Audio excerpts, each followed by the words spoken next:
Hello and welcome to this tutorial. Today we're going to use Blender to create hair using the hair cards technique.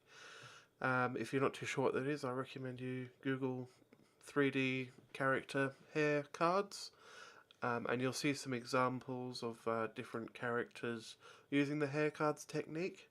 And it's a way to get, fairly realistic looking hair, especially on a game character or something meant for real time, or as a way to sort of save rendering.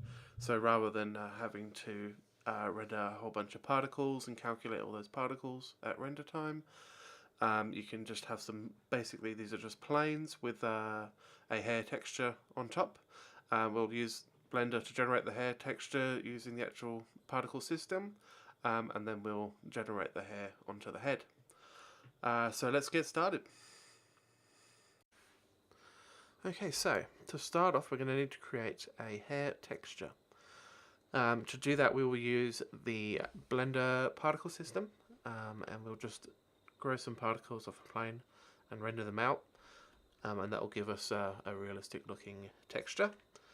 So we'll start off by deleting the default cube and then add in a plane, and then S and then Y and 0.5 to scale it down by the Y by half. We do want this chunkiness to the plane. This will give us a certain amount of depth that, if we had it really thin, you wouldn't get that from the generation of the hair particles, and that just helps to make things look a bit better, a bit more realistic. So we'll go to the particle tab and create a new one. We'll go to emitter and hair. So now we're shooting out some hair particles. Go to the front view so we can see what's going on. We want to reduce the hair length by a bit, bring it down to 3. We'll enable this advanced settings, and we just want to add a little bit of randomness to the movement of the hair. We want to reduce that down to 100 so we can see what's going on. And then we'll increase the Brownian just a little bit. Obviously the more that you do it, the kind of much frizzier the hair's going to look.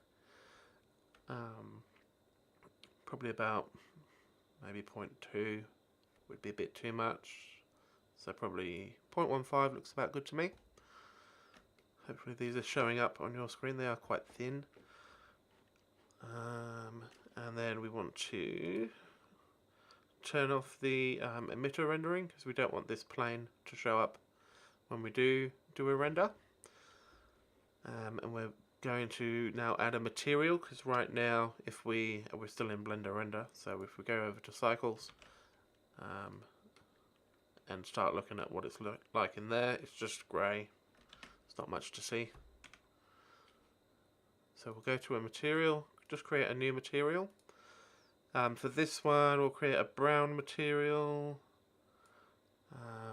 Sort of I find you generally want to make them a little bit brighter than you think, because once it's a material and then it's added onto a plane, you lose a certain amount of the colour.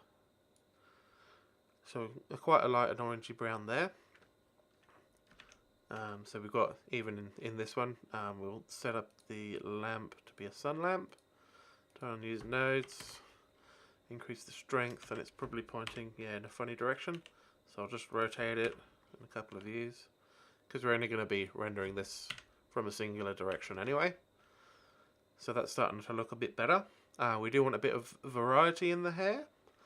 To do that we can just create a couple of duplicates. So we want a bit of variety in the colour of the hair. So we'll create a couple of duplicates. So start with one. And first we will change the seed here. So we'll still have an extra 100 hairs, but it will not generate from the same seed, so it will look different. So we can even look at them side by side. Similar but different enough.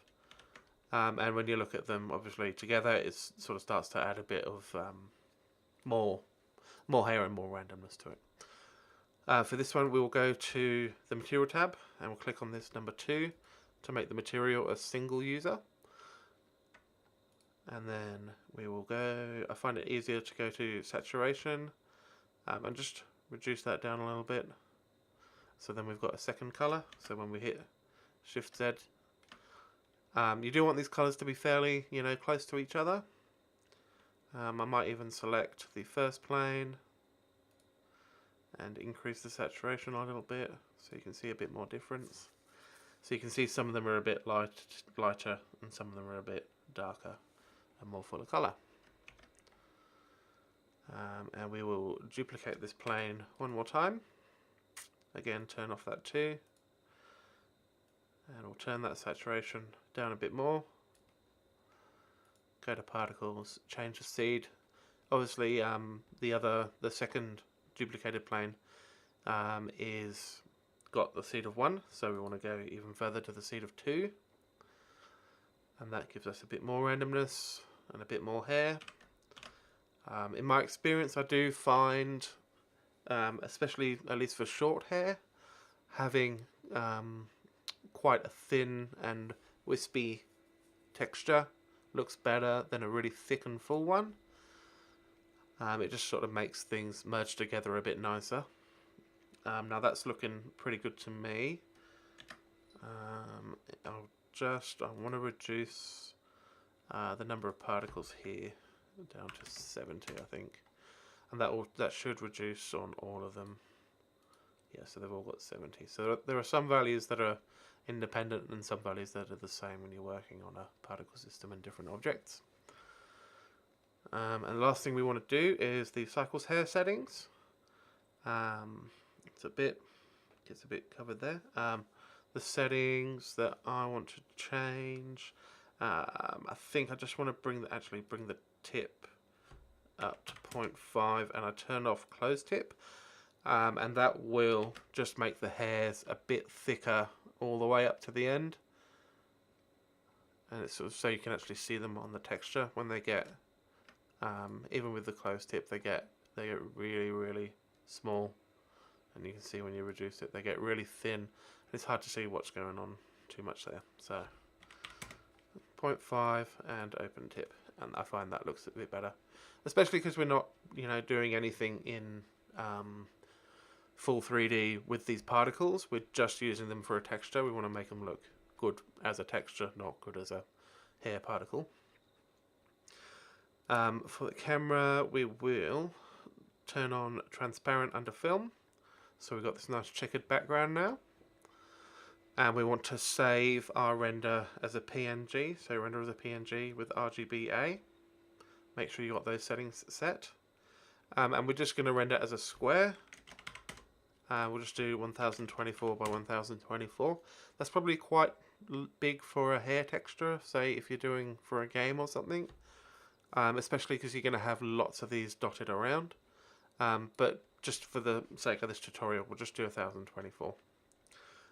It'll just depend on your game engine as to what size is applicable for you. So we'll do a quick render. And I think we're in the rendering from the camera.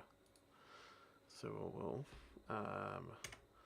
we'll actually Alt G and Alt R with the camera selected and just do 90 degrees rotation on it, and then we will move it into place. So G and the Z key are the main ones I'm using here. Double tap Z to move along or move towards the subject, move forwards in the camera. Okay, that looks alright to me. So we want it nice and big and present, obviously. That's looking okay. My computer's starting to slow down a bit, so we'll just wait for this to go through because it won't take long.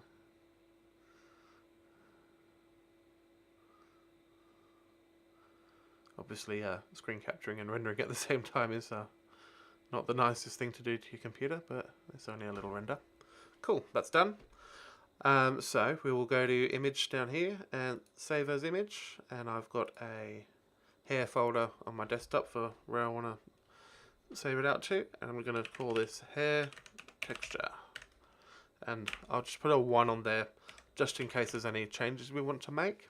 There probably won't be, but I've been doing lots of testing, so I've got lots of different textures. Make sure again that we've got PNG here and RGBA, and leave the rest as is. That should be fine. Cool, so that's saved out. So now we can move on to the head. Okay, so before we get started, we do need a character model to work on, rather than modeling our own. If you do have one, you absolutely can, but for the sake of this tutorial, we'll just make use of Blend Swap, which is a very useful website for just grabbing resources that you might need. The address bar, or the address is in the address bar up here. It's just blends/view/3905, and you can just hit the download button. You'll probably need to register and log in. If you don't want to do that, then you can probably follow along with the rest of the tutorial with a sphere or the monkey head or something. But I find that this model is a pretty good one.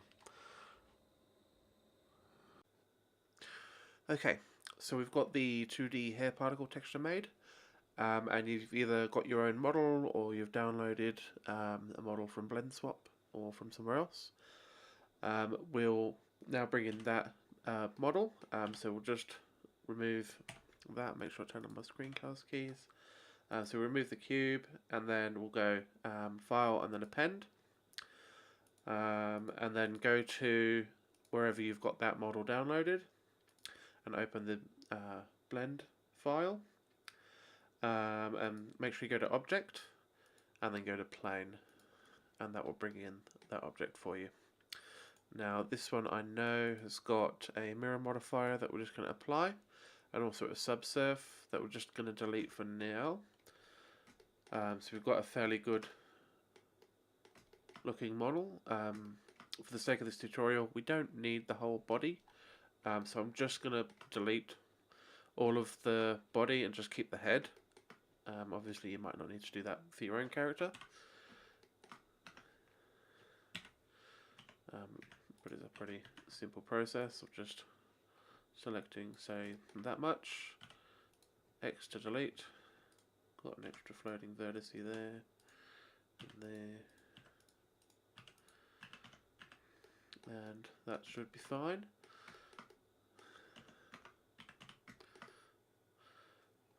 Cool. I've got another one there. We do want the model to be around its origin, so we'll just bring that down, and it just helps to have things in the center of the world when you're working on them anyway. So now we've got that, which is nice.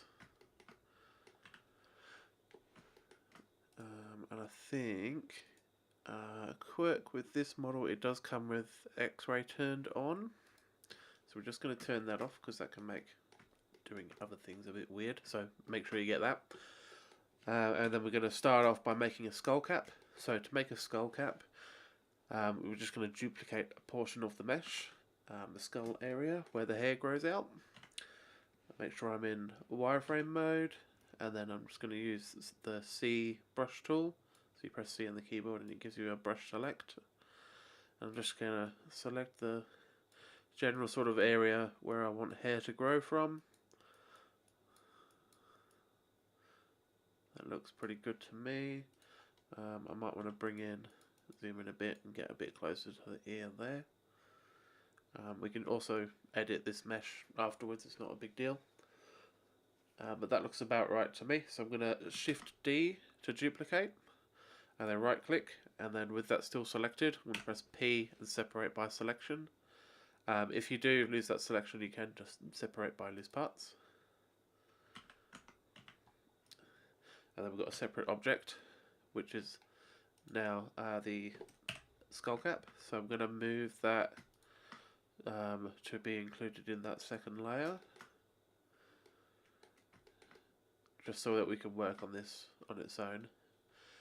And we're just going to start by adding in a new hair particle system.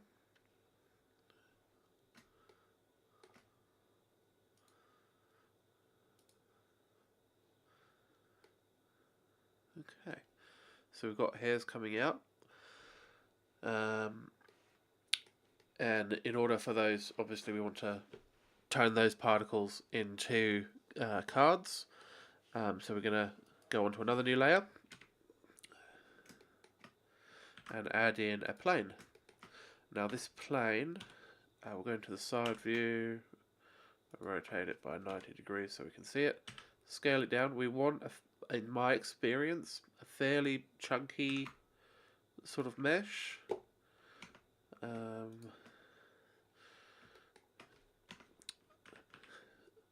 find that chunky gives you better coverage versus thin.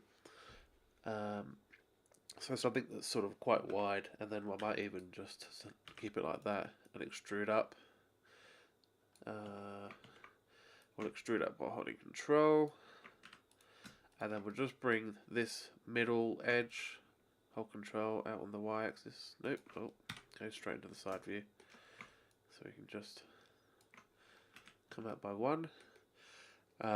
Obviously the shape of this plane, or this card now, is going to affect the style of the hair that you're doing. So for the style of hair that I'm doing now, it's probably just going to be all sort of combed back, sort of slick back sort of look. So this sort of is sort of a profile sort of look at what those sort of hair shapes will be like. So we might add a little bit of thickness to the middle of it. I find that tends to help a little bit.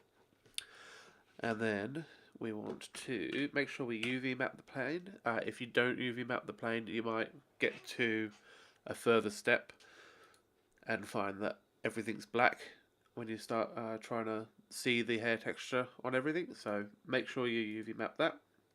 And then we'll go to a UV image editor. That looks fine there. We will move it to the center, which is roughly where the hair is on the image texture. We can even open it up and open up that texture, and you can see that we've got fairly good coverage. We might want to bring up the bottom of this a little bit, and then nice sort of thinning out coverage towards the top, which is great. That makes it look really good. So we can close that UV image editor now. We will scale this down obviously a bit more. Probably so that it fits roughly within one of these squares. So we'll just sort of a little bit bigger. That looks about right. I might even scale it up in the X a little bit. That looks about right to me based on my tests earlier. So I'm just gonna just go.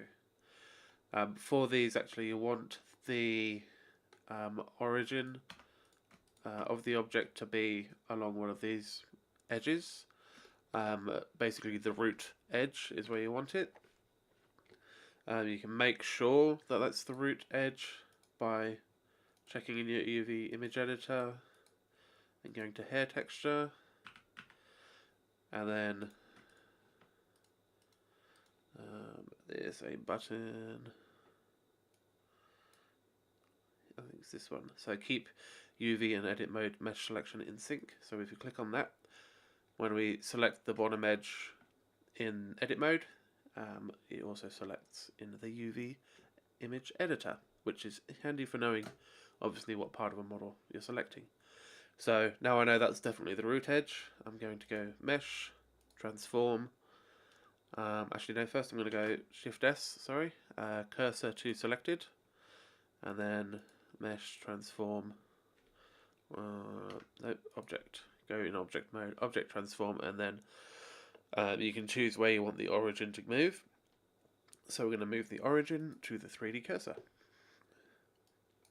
Again, we'll get rid of that. And then we just want to add that texture on.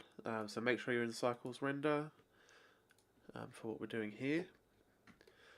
Obviously, this is a technique that is more for a game engine, so applying materials and textures in the game engine sort of have their own workflows, but just for Blender Cycles, to get a good looking result. Even if you wanted to do this sort of technique without having to worry about hair particles and all that sort of stuff, actually in a nice render you can get fairly good looking hair by just using a sort of hair card method. So we're going to create a new material, and we want to we'll just set surface to a so we're going to go diffuse and then set the color to an image texture.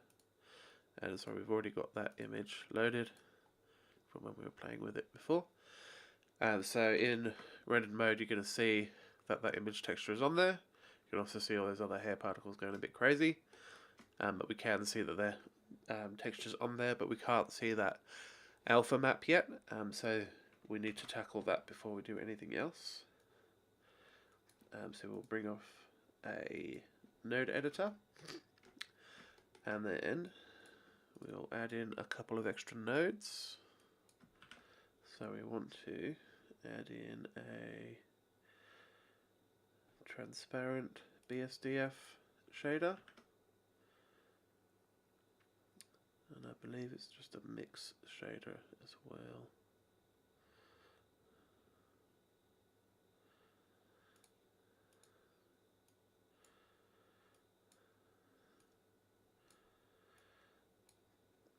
So that goes there, and then make sure we're in rendered mode over here, and then you can start connecting things up. Now I believe alpha goes on the FAC, and then transparent goes on one of these.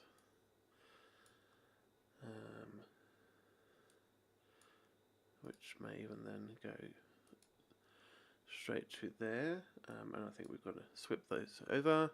Yep, so now we've got that hair texture coming through, and this is just adding obviously the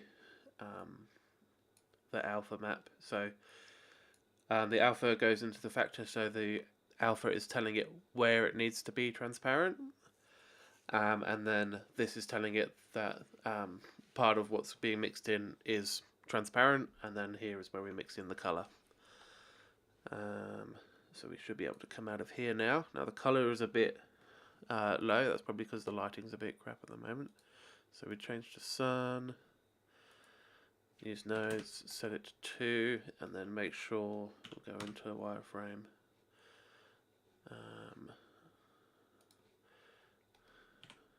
Change it to that direction. I believe that should still affect what we were doing,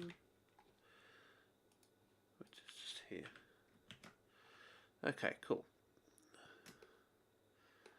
Still looking a bit grey for me.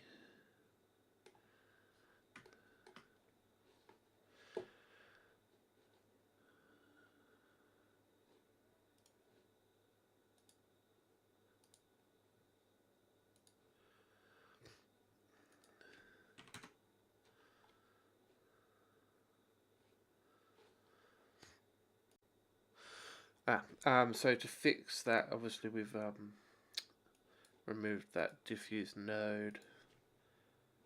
Make sure we've got the right thing selected. So you want that colour to go through here. There we go, we've got that brown colour coming back through. So yeah, obviously make sure you get that diffuse, the colour going through the diffuse BSDF shader, and then that shader gets mixed with that transparent with the alpha as the factor for what's transparent and what's not, and then that goes onto the surface of the model. So now we've got a brown looking colour. It's still a bit dark, but we can fix that a bit later when we've got proper lighting and everything in. So for now, it helps also when we've got when we're doing these hair cards, you want a little bit of variety in the size. So what we'll do is we will duplicate twice, and then in edit mode we can even just select these two, Shift S, cursor to selected, and then when you press period or dot on your keyboard, your transforms occur around the cursor. So if we rotate or if we scale, then we get a result that keeps the origin of the model in the same position that we had it as before. So we'll scale this one up a little bit. It's got about, looks like 1.2 if you look at the bottom left of the screen. So if you look down here whilst you're scaling, you see that everything's scaling up by about 1.2, so that's a bit bigger. And this one, make sure we move the cursor to selected, just that bottom bit, and then scale up. So that's, now we're sort of looking at 1.4. And then we've got a relatively consistent sizing, and you'll find you'll have a fairly consistent distribution of each of these planes or these hair cards throughout the model. If you want to be weighed more heavily to one of them, then duplicate. So then you've got another copy of that. So for every 2 of these, you'll get 1 of each of these. But for now, we won't worry about that. We will name these. So we've got hair 1, hair 2, and hair 3, just to make things look a bit easier, because we've already got quite a few things going on here. And make sure you're on the actual object data, not the mesh data. So hair 1, hair 2, and hair 3. Okay, so we want to group those together, so select all 3 and then Control G, and you'll see down here, if you're in the Object tab, there's a new group here called Group, and we'll just call this Hair Card Group 1. So if you want to do multiple groups, you can, so you can sort of change which planes are being used, which hair cards are being used. And then you can, have slightly different styles, slightly different looks generated for you. We'll go to the skull cap and select the object. Go to the particles. We're going to just reduce the number down to 100 so we can see what's happening. And we're going to want to have these also visible, so just shift select on that layer. We don't want the emitter to render. So now we've got hair particles just on their own. And then under display, that should be fine, but under render here, so we want to, you can pick an object if you just want one of those objects. So we pick hair 1, and you'll see that it's distributed some of those around, but we've got a group, so we're going to go with hair card group 1. So first of all, we want to set, so this size here is a scale of the object that you've chosen. So each of these objects are scaled down to 0.05, their regular size. So if we set to 1, it gets a bit crazy. So we might even reduce just down to a couple. And that size value is multiplied by the hair length value. So make sure you set that to 1 as well, and that just gives you a bit more control over everything. So if you do want to adjust things up a little bit, then you can, or if you want to adjust one of them, then you can go into object mode and scale it up, and then you're only affecting that one. We'll increase particles again so we can see what's going on. Now we do need to rotate these hair cards in edit mode to get this rotation set correctly, because currently you see they're going sideways. And I find by doing it manually you get a bit more control over exactly how the hair cards are positioned, and you can easily change the direction that the hair is moving in by just changing the hair particles, the hair cards in edit mode. So As we can see, they're all sort of pointing to the right, and since I wanted that slick back sort of look, we'll just rotate the hair cards to match that. So if we select one, you see they all get sort of selected as well. Make sure we again move that cursor there, and we do want to transform around that origin as well, so that we can keep the root as the portion of the hair that is in the head. So we want to rotate, it looks like, hold on, we'll rotate along the Y. We'll go RY 90, and that's gotten us most of the way there. So then we want RX 180. So then we've got those hair cards looking like that, and this is the root here, which is towards the front of the head, and so then the hair will sort of look like it's brushed back a bit. Now we'll continue to, so I'll rotate along the Z axis now just to bring that up a bit, and we will transform just a little bit along the Y so that the hair particle actually starts to go into the head, and that way it looks like it's more coming out of the head, because you don't want it to be sitting above, because then it'll look like the hair is not attached to the head. So we'll just sink that in a little bit, and then we'll repeat those transformations for the next two objects. So make sure we move the cursor to the base there. So it was R, Y, and then 90, and then RX 180, and then RZ, just to eyeball it so it comes up a little bit, and GY, just to move it like that. And the last one, so cursor to selected along the bottom edge, RY and then 90, and then RX and 180, and then RZ and GY, and sink that in a little bit. So now we've got the beginnings of a big sort of 50s style slick back hair.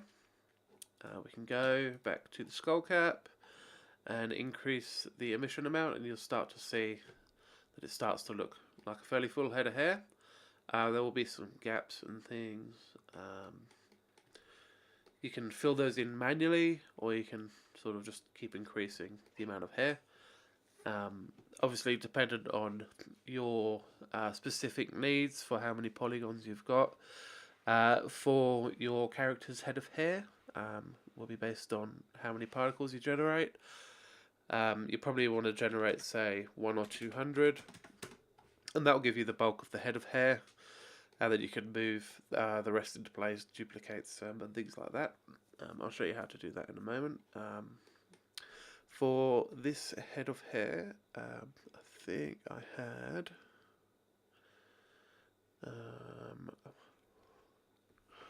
just looking at my notes, I don't think I've got any specific count that I was going for. I think as an easy way just to show a good result, about 1,000 gives you a fairly good full head of hair. And of course you can check this in rendered mode. It's a bit dark still, so we'll see if we can get that lamp to do something a bit more impressive.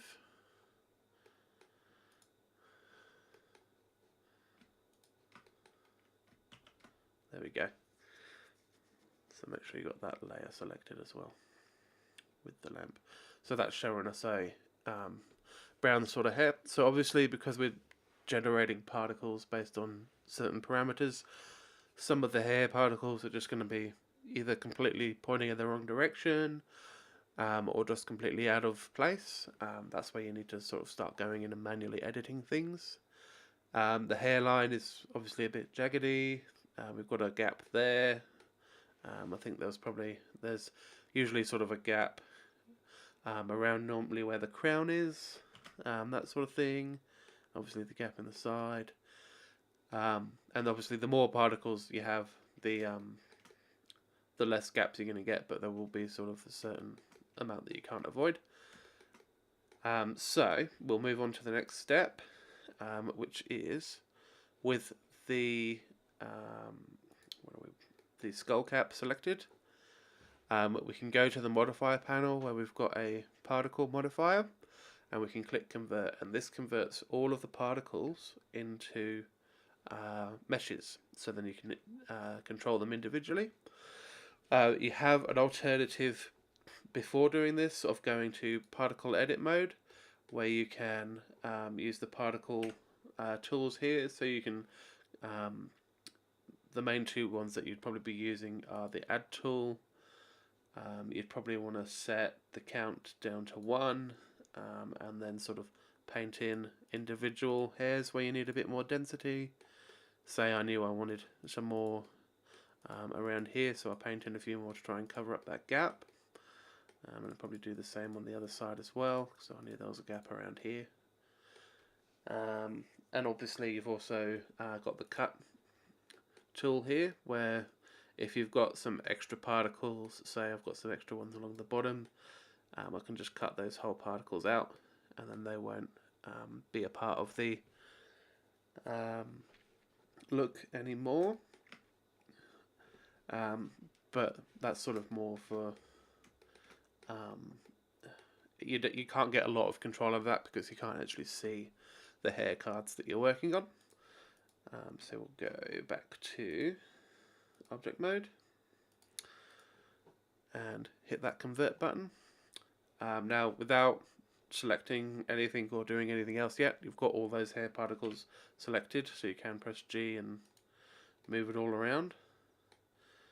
I am going to move them just to their own layer over here, and I'm going to move that skull cap, so I'll select that skull cap, and you see it's still got all those particles attached to it, so I'm going to move that back to its layer, and then, so if you go into wireframe mode, it's easy to box select a whole bunch of stuff. So we can also share, so shift select the first layer as well, so that we if we want to edit just hairs, then we've got this layer to work with. If we want to edit hairs with the head in mind, then we've also got this layer.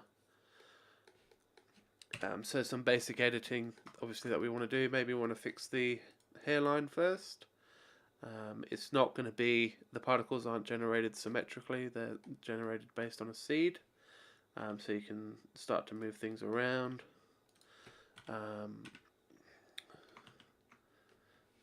we will change, by pressing comma, you can change the transform, where everything is transformed around to the actual object origin.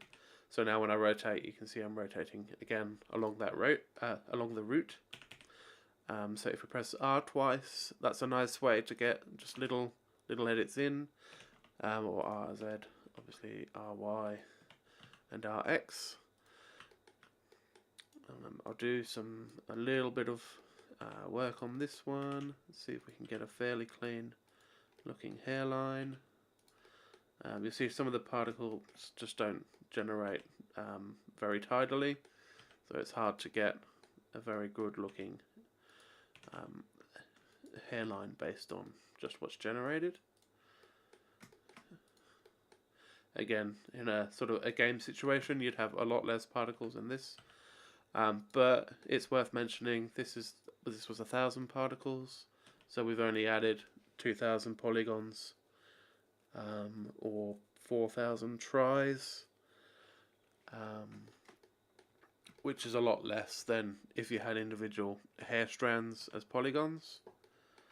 Obviously there are newer technologies that sort of do some hair simulation in game engine, but they're obviously not available to everyone.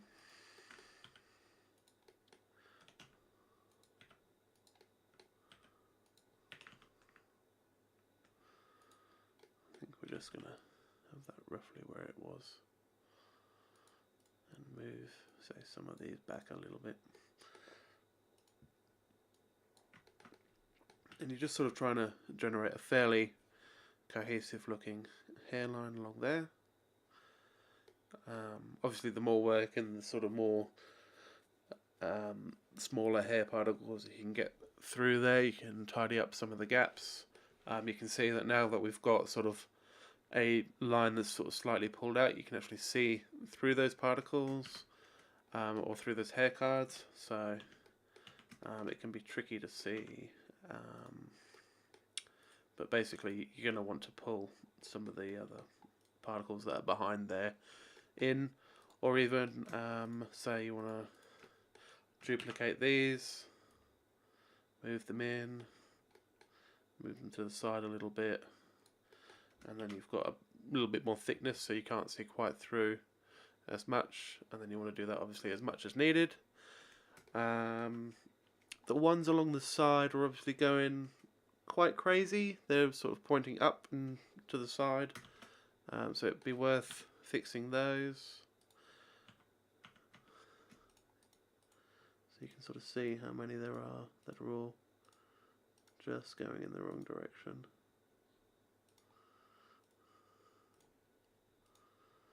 So we'll start with that many and deselect that head just by selecting it twice. And then by rotating down, obviously you'll see that it suddenly, say the sideburns are really long and looking a bit silly. So you just grab and move those up a bit. And now when we look, we've got some of the hair starting to point down a bit. Obviously there's some of it still going a bit in crazy directions. The ears have been completely covered up, so we'll just delete a bunch of particles that aren't helping the ears. The sideburn ones we might move in a bit. These ones up here you might rotate a little bit to show that there's sort of hair moving in towards that direction.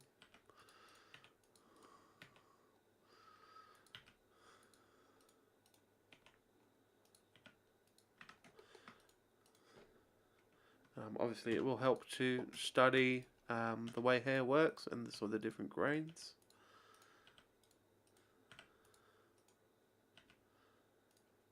Okay.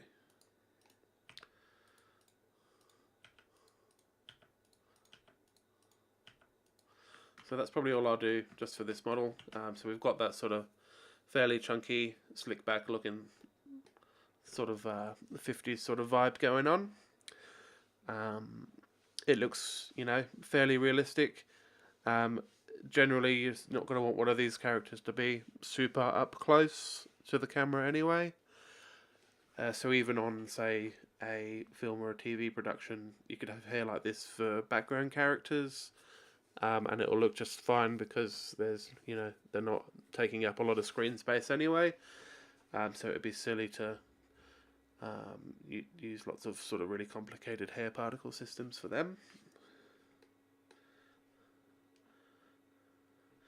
And you see the you can see if you look along the edges and stuff, you can see how the alpha map's working to sort of give you that wispy sort of look to the hair as it sort of starts to load in. I'm having to run cycles through my CPU whilst I'm recording, otherwise everything tends to start slowing down because my GPU would be all completely used up, which whilst currently is being used to display everything. So that rendering is currently on my CPU, so it's a little bit slower. But you can see sort of as it comes through, that sort of helps give the hair a bit of character. The general sort of unevenness of the size of the particles and the positions helps to make it look a bit more natural. And then obviously you can see if you end up looking sort of side on to a particle, it's going to look a bit weird. Or to a hair card, it's going to look really weird because obviously there's no thickness to it. So you sort of want to dress the hair based on the camera angle that it's going to be in, so that it always looks good. And you can even have, several different sets of hair based on the camera angles that are going to be needed. So we'll just, I'll see if I can bring up, we'll turn off that rendering, cool, okay. So we'll open up, so this one I was testing with.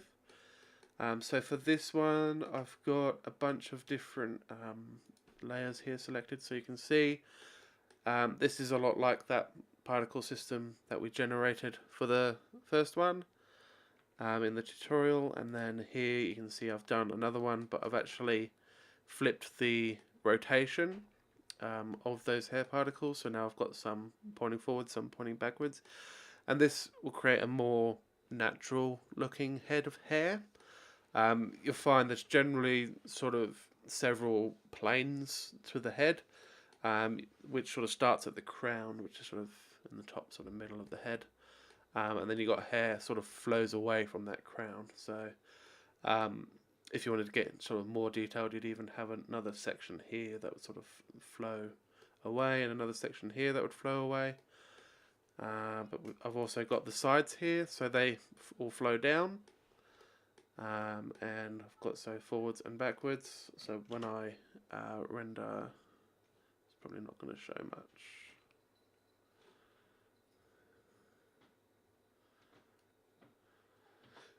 Yeah, so it sort of starts to load in, and you can see that it's got the different directions that the hair's moving in.